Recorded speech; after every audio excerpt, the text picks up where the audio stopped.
Ici Europe 16h-18h sur Europe 1. Stéphane Bern et Mathieu Noël. 1, historiquement vôtre. Tous les jours dès 16h, historiquement, votre vous raconte l'histoire sans se la raconter. Elle nous raconte des histoires dont elle n'a que rarement été le témoin. C'est Clémentine Portier-Kaltenbach. Aujourd'hui, Clémentine, témoin, elles l'ont été au procès de l'officier nazi Klaus Barbie. Vous nous racontez l'histoire émouvante, forcément émouvante, de ces femmes à l'occasion de la parution d'un livre qui leur redonne la parole. Oui, Stéphane, parce que le procès de Klaus Barbie, c'était il y a 35 ans.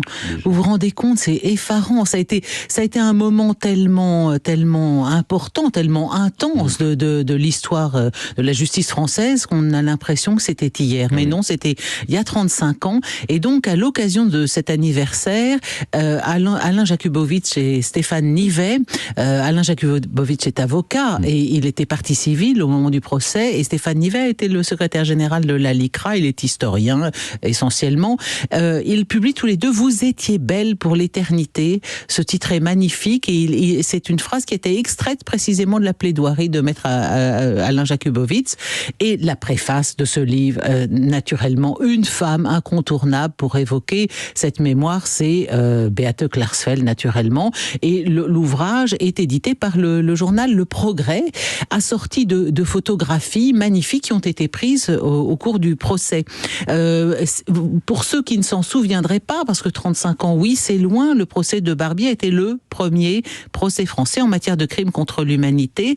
Et donc, les deux auteurs en proposent une approche inédite. Ça a été 37 jours d'audience, et là, ce sont 31 femmes que l'on rencontre à travers ces journées d'audience. Alors, il y avait toutes sortes de femmes et de témoignages, des juifs, des résistantes, des rescapés de la Gestapo, de simples témoins de l'activité de Barbie, victimes directes ou témoins dits d'intérêt général. Par exemple, Geneviève Antonios de Gaulle n'a jamais croisé Barbie, elle n'était pas son réseau, c'était le réseau du Musée de l'Homme à Paris, elle n'était pas lyonnaise, mais elle a témoigné en tant que témoin d'intérêt général.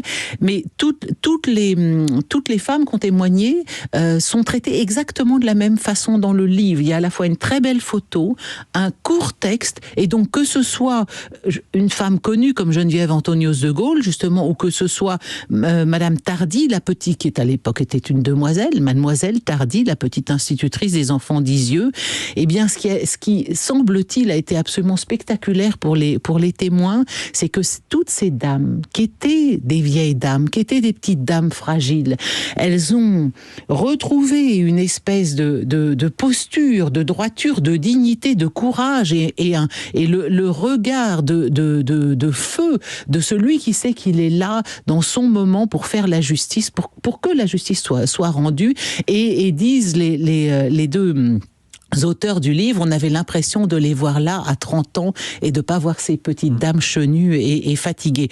La vérité de ce procès et de ce livre et de ces témoignages de femmes, c'est aussi que, en fait, Barbie n'a jamais cessé de se dérober derrière le droit commun de la guerre. Je l'ai fait parce que on connaît la chanson, parce que j'avais des ordres, j'ai obéi. Mais quand il a livré les 44 enfants d'Isieux parce qu'ils étaient juifs, c'était quasiment la fin de la guerre. Le dernier convoi qu'il a constitué à la prison de Montluc à Lyon, 650 détenus, c'est un convoi qui est constitué le 11 août 44. Donc les Alliés ont déjà débarqué en Normandie depuis 2 mois, la guerre est perdue. Donc c'est vraiment quelqu'un qui jusqu'au bout a voulu châtier, faire le mal, punir, obéir. Donc ce livre est très touchant parce qu'on y croise Ita Rosa Alaun-Brenner. C'est cette femme à qui Barbie a enlevé 3 de ses 5 enfants et son mari. Et si vous vous souvenez des images qui ont été réalisées par la chaîne Histoire à l'époque, et Dominique Missika, on la voyait trembler à la barre. Il y a eu aussi cette femme Sabine Zlatkin qui a eu un cri du cœur en disant mais qu'est-ce qu'ils avaient fait ces enfants? Est-ce que c'était des criminels? Est-ce que c'était des innocents? Mais vraiment ça donne la chair de poule.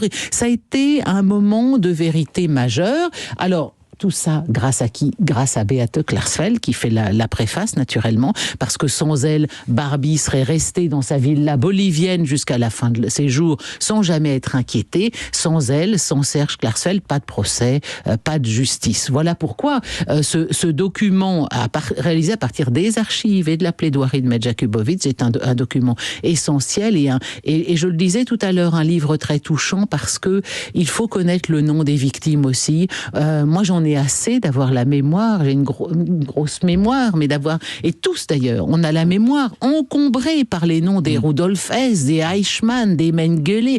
Tous ces gars-là étaient des ordures. Eh bien, moi, je préfère me souvenir de Sabine Zlatkin et Ita Rosa Allon-Brenner. Je pense que c'est plus important et que ce procès, ce témoignage, eh bien, elles ont bien compris, ces femmes, que ça n'était pas simplement une œuvre de justice, mais aussi et surtout une œuvre de transmission. Donc, 35 ans après, elles ne sont plus là, sans doute. Aucune d'entre elles ne sont plus là, d'ailleurs, oui. Mais nous y sommes encore et nous pouvons le raconter et transmettre dire la mémoire, leur nom. bien sûr. Merci Clémentine. Pour en savoir plus, je vous invite, chers auditeurs, à le lire. Vous étiez belle pour l'éternité, avec ces femmes qui ont témoigné au procès de Klaus Barbie, un livre signé Alain Jakubowicz et Stéphane Nivet, paru aux éditions du Progrès. 5 minutes 55 secondes pile. Est-ce qu'on n'a pas là atteint la chronique parfaite? C'est la question que je me pose. On avait le fond, on avait le timing, c'était magnifique. Peut-être un point supplémentaire déjà. Non, il n'en a pas besoin. Pour Clémentine dans le quiz. À tout de suite. Et moi, jamais j'ai des points supplémentaires. Non, pas aujourd'hui. Vous avez l'oreillette. 16h-18h sur Europe 1. Historiquement vôtre.